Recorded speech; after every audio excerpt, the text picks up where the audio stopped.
बिस्मिल्लाहिर्रहमानिर्रहीम। अस्सलामु अलैकुम स्टूडेंट्स। बेटा आज हम class second year physics chapter number 16 जिसका नेम है इलेक्ट्रोस्टैटिक या स्टैटिक इलेक्ट्रिसिटी, इसका लेक्चर नंबर 1 हम आज इंशाल्लाह डिस्कस करेंगे। बेटा लेक्चर नंबर 1 में जो हमारा आज का टॉपिक है उसको हम स्टार्ट करते हैं चैप्टर के टाइटल से कि इलेक्ट्रोस्टैटिक या स्टैटिक इलेक्ट्रिसिटी क्या होती है। देखें, electrostatic basically it's a combination of two words. ये टू पार्ट्स में डिवाइडेड है, इलेक्ट्रो प्लस स्टैटिक। तो इलेक्ट्रो मीन्स इलेक्ट्रॉन्स होते हैं और स्टैटिक मीन साकन या at rest.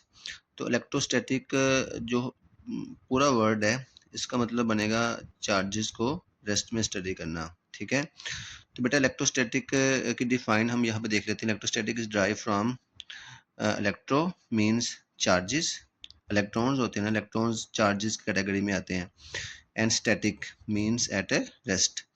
So electrostatic is the study of charge at rest, कि हम इसमें चार्जेस को रेस्ट में स्टडी करते हैं। क्लियर है? तो इलेक्ट्रोस्टैटिक का फार्मूला हमें कॉलम लॉ ने दिया था, जिसका फार्मूला हमारे पास क्या है, F E is equal to 1/4 pi epsilon naught Q1 Q2 over R square. ये बेटा बेसिकली Q1 Q2 इसमें दो चार्जेस हैं और उन दो चार्जेस के दरमियान क्या है, डिस्टेंस है। ठीक है, और इसमें डिस्टेंस है, 4 पाई इसमें कांस्टेंट है और एप्सिलॉन नॉट इसमें परमिटिविटी होती है। ठीक है, इसकी वैल्यू 8.85 + 10 की -12 होती है। क्लियर है? तो इलेक्ट्रोस्टैटिक की डिफाइन और इसका फार्मूला बेटा आपने एज शॉर्ट क्वेश्चन कर लेना है। इसके बाद जो नेक्स्ट शॉर्ट क्वेश्चन हमारे पास है electric potential difference. Electric potential difference बेटा, जब भी पोटेंशियल डिफरेंस की बात करेंगे तो पोटेंशियल डिफरेंस बेसिकली हमारे पास वर्क डन ऑन चार्जेस होता है, work done per unit charge होता है। ठीक है, कि जो हम चार्जेस के ऊपर वर्क करते हैं वो हमारे पास क्या बन जाता है, इलेक्ट्रिक पोटेंशियल डिफरेंस बन जाता है। ठीक है, जितना चार्जेस पे वर्क ज़्यादा करेंगे उतना इलेक्ट्रिक पोटेंशियल डिफरेंस भी क्या होगा, ज़्यादा होगा। तो इसकी डिफाइन क्या, it is the amount of work done per unit charge moving between two points. ये दो पॉइंट्स के दरमियान, दो पॉइंट्स मतलब एक पॉजिटिव और दूसरा हमारे पास नेगेटिव, इसके दरमियान जो हम चार्जेस को मूव करवाते हैं, इसके लिए चार्जेस को मूव करवाने के लिए जो हमें वर्क करना पड़ता है चार्जेस के ऊपर, that is electric potential difference. अब बेटा इसमें ये कॉन्सेप्ट आपने समझना है। देखें, ये पॉजिटिव है और ये नेगेटिव है। चार्जेस खुद ब खुद मूव करते हैं from high potential to low potential. इसका मतलब जब चार्ज मूव करेंगे पॉजिटिव टू नेगेटिव तो इसमें वर्क क्या होगा, ज़ीरो होगा, मीन्स कि वो खुद आ जाएंगे। लेकिन जब हम चार्जेस को लो टू हाई लेके जाते हैं, मीन्स कि नेगेटिव टू पॉजिटिव, तो फिर हमें चार्जेस पे क्या करना पड़ता है, वर्क करना पड़ता है। ठीक है, ऑन चार्जेस। जब हम चार्जेस पे वर्क करते हैं तो हमारे पास क्या बन जाता है, डेल्टा वी, मीन्स के इलेक्ट्रिक पोटेंशियल डिफरेंस बन जाता है। बेटा यही बात याद रखनी है कि चार्जेस पे वर्क तब होता है जब वो मूव करते हैं low potential to high potential. Clear है? ये एमसीक्यूज भी याद रखना आपने कि from positive to negative work done zero होता है, लेकिन from negative to positive work done electric potential difference के बराबर होता है। ठीक है, तो यही फार्मूला यहाँ लिखा है, डेल्टा वी हमारे पास वी बी माइनस वी है, पोटेंशियल डिफरेंस है ना, तो वो दो पॉइंट्स के दरमियान है, इसलिए आपने हायर माइनस लोअर करना है, बी माइनस ए करना है। और बेटा जो इसमें हम चार्जेस की पोजीशन को चेंज करते हैं तो इसमें चार्ज लो टू हाई जाते हैं। जब कोई जिसम नीचे से ऊपर जाता है तो उसमें पोटेंशियल एनर्जी स्टोर हो जाती है, तो हम वर्क डन डेल्टा यू भी इसको कह सकते हैं। तो डेल्टा वी को पुट करेंगे, वी बी माइनस वी है यहाँ पे, तो ये बन जाएगा। डब्ल्यू ए बी को पुट करेंगे डेल्टा यू, तो डेल्टा यू इसमें पोटेंशियल एनर्जी है जो कि चार्जेस को नीचे से ऊपर मूव करवाने के दौरान इसमें स्टोर हो गई थी। इससे नेक्स्ट चार्ज का यूनिट तो कॉमन सी बात है, पहले भी आपने इसको पढ़ा हुआ है, वोल्ट होता है, और 1 volt is equal to 1 joule per coulomb, क्योंकि हमारे पास वर्क किस में होता है, जॉल में, और चार्ज किस में होता है, कॉलम में। तो इसको ऊपर ले जाएंगे, जाके पर कॉलम बन जाएगा, तो 1 volt is equal to 1 joule per column.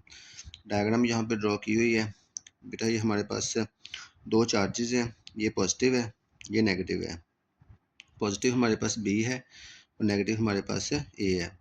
तो देखिए चार्जेस मूव कर रहे हैं from high potential to low potential, Q naught इसमें चार्ज है, इलेक्ट्रिक फील्ड की डायरेक्शन भी हमारे पास फ्रॉम पॉजिटिव टू नेगेटिव होती है, ठीक है। इसके बाद कुछ रिलेशनशिप आपने यहाँ पे देखने हैं, ये आपको एमसीक्यूज में भी आ सकते हैं और न्यूमेरिकल्स में इनका यूज़ हो सकता है कि इलेक्ट्रिक पोटेंशियल डिफरेंस और इलेक्ट्रिक फील्ड के दरमियान जो रिलेशन हमारे पास है बेटा वो delta V is equal to E dot delta D है। तो ई हमारे पास क्या होता है, minus delta V over delta D, इसको जगह डिवाइड कर देंगे। अब बेटा यहाँ पे नेगेटिव साइन हमने ऐड किया है, नेगेटिव साइन का यहाँ पे मतलब क्या है, इस बात को आपने समझना है। तो बेटा नेगेटिव साइन वो कह रहा है कि जो rate of change of potential होता है, ये हमारे पास इलेक्ट्रिक फील्ड है, electric field basically rate of change of potential with respect to distance, means के delta V over delta D ये हमारे पास ई के बराबर है। तो इसमें कह रहा है कि जो नेगेटिव साइन है वो हमें ये बताता है कि इलेक्ट्रिक फील्ड जो है ना, जो फील्ड पॉइंट है ये हमेशा higher potential to lower potential होता है, ठीक है। तो negative sign indicate that field point from higher potential to lower potential. तो यहाँ पे देखें जो इलेक्ट्रिक फील्ड है ये हमारे पास higher potential to lower potential है, ठीक है। तो जब कुछ जिसम ऊपर से नीचे आता है तो वो अपनी एनर्जी को लॉस करता है। तो आप ये भी कह सकते हैं कि लॉस की फॉर्म में ये आ रहा है, इसलिए यहाँ पे आपने नेगेटिव साइन यूज़ करना है। क्लियर है। तो बेटा उसी फार्मूले की जो मोर सिंपल फॉर्म है उसमें हमारे पास जो ई है ना, पहले था delta V over D delta D, तो हम इसमें से डेल्टा ख़त्म कर देंगे तो ये हमारे पास E is equal to V over D आ जाएगा, या वी यहाँ से निकालेंगे तो वी हमारे पास क्या बन जाएगा, ई डी। अब इस रिलेशन के अकॉर्डिंगली जो इलेक्ट्रिक पोटेंशियल है वो इलेक्ट्रिक फील्ड और डिस्टेंस के डायरेक्टली प्रोपोर्शनल होता है। दोनों आपस में क्या हैं, दोनों इसमें पोटेंशियल के डायरेक्टली प्रोपोर्शनल हैं। कौन कौन, ई और D. The above relation shows that potential is directly proportional to electric field E and distance D, ठीक है। फिर इसके बाद एक लॉन्ग क्वेश्चन स्टार्ट होता है, हम लॉन्ग क्वेश्चन का आज थोड़ा सा पार्ट करेंगे, बाकी नेक्स्ट लेक्चर में करेंगे। लॉन्ग क्वेश्चन हमारे पास क्या है, electric potential at a point due two point charge. जब आपको लॉन्ग क्वेश्चन आता है calculate electric potential at a point due two point charge, कि पॉइंट चार्ज की वजह से हमने किसी पॉइंट के ऊपर इलेक्ट्रिक पोटेंशियल कैलकुलेट करना है, ठीक है। कि पॉइंट चार्ज बेटा क्या होता है, पॉइंट चार्ज बेसिकली हमारे पास एक छोटा सा चार्ज होता है जिसका साइज़ क्या होता है, बहुत ज़्यादा कम होता है। क्लियर है। तो कह रहे हैं कि in order to calculate electric potential at a point in electric field we need a reference point where electric potential is consider to be zero. बेटा अगर हमने इलेक्ट्रिक पोटेंशियल किसी पॉइंट के ऊपर कैलकुलेट करना है इलेक्ट्रिक फील्ड के अंदर, तो हमें एक रेफरेंस पॉइंट चाहिए होता है। बेटा रेफरेंस पॉइंट बेसिकली एक ऐसा पॉइंट होता है जिधर इलेक्ट्रिक पोटेंशियल क्या होता है, ज़ीरो होता है, ठीक है। रेफरेंस पॉइंट आप ये समझ लें कि जैसे हमारे पास हमने एक चीज़ को मेजर करना है, तो हम कहते हैं कि जी इसको मैंने ज़ीरो से मेजर करना है 10 तक, तो ज़ीरो इसमें क्या है, रेफरेंस पॉइंट है। रेफरेंस पॉइंट बेटा बेसिकली वो पॉइंट होता है जिसके हिसाब से हम किसी चीज़ को मेजर कर रहे होते हैं। तो ये इसका स्टार्टिंग पॉइंट था, इसके बाद हम इसको एक चीज़ को यहाँ रखेंगे और बाद में इसको आगे ले जाएंगे तो वो 10 तक इसकी पॉइंट हो जाएगी, तो दैट इज़ रेफरेंस पॉइंट। तो रेफरेंस पॉइंट एक ऐसा पॉइंट होता है जिसके हिसाब से हम किसी चीज़ को मेजर करते हैं और ये फिक्स होता है। क्लियर है।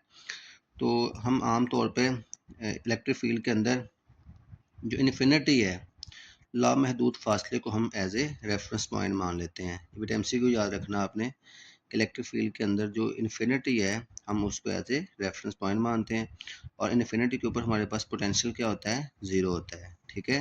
ये भी एमसीक्यू याद रखना है।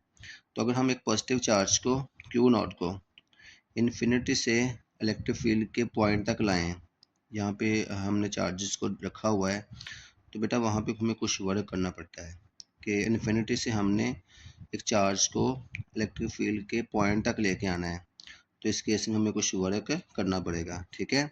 और वो जो वर्क करना पड़ेगा दैट इज़ इलेक्ट्रिक पोटेंशियल, वो हमारे पास क्या होगा, इलेक्ट्रिक पोटेंशियल होगा, ठीक है। लेकिन इसमें बस इतना फ़र्क है कि हम इसमें एक रेफरेंस पॉइंट लेते हैं और रेफरेंस पॉइंट को हम इन्फिनिटी लेते हैं, इन्फिनिटी पे पोटेंशियल क्या होता है, ज़ीरो होता है, ठीक है। फिर इसकी डिफाइन में के अंदर वो क्लियर कर रहा है आपको कि electric potential at any point in an electric field, कि किसी भी पॉइंट पर इलेक्ट्रिक फील्ड के अंदर जो इलेक्ट्रिक पोटेंशियल होता है ये basically work done per unit positive charge होता है। बेसिकली हमारे पास जो electric potential work done per unit positive charge होता है।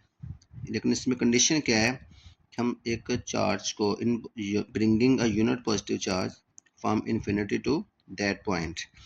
बेटा हम इसमें एक यूनिट पॉजिटिव चार्ज को लामहदूद फासले से इन्फिनिटी से उस पॉइंट तक लेके आते हैं। यहाँ पे इलेक्ट्रिक फील्ड हम कैलकुलेट कर रहे होते हैं, यहाँ पोटेंशियल हम कैलकुलेट कर रहे होते हैं, लेकिन इस पूरे प्रोसेस के दौरान चार्ज को हमने इक्विलिब्रियम में रखना होता है, इलेक्ट्रोस्टैटिक इक्विलिब्रियम में। मीन्स के चार्ज जो है ना वो मुकम्मल तौर पर उसके ऊपर कोई फोर्स अमल ना करती हो, इलेक्ट्रोस्टैटिक इक्विलिब्रियम में रहना चाहिए।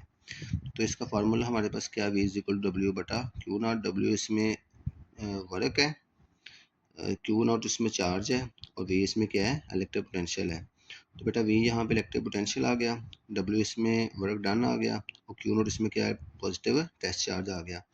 तो electric potential due two point charge के अंदर जो सबसे बड़ी कंडीशन ये है कि ये basically work done per unit charge ही होता है।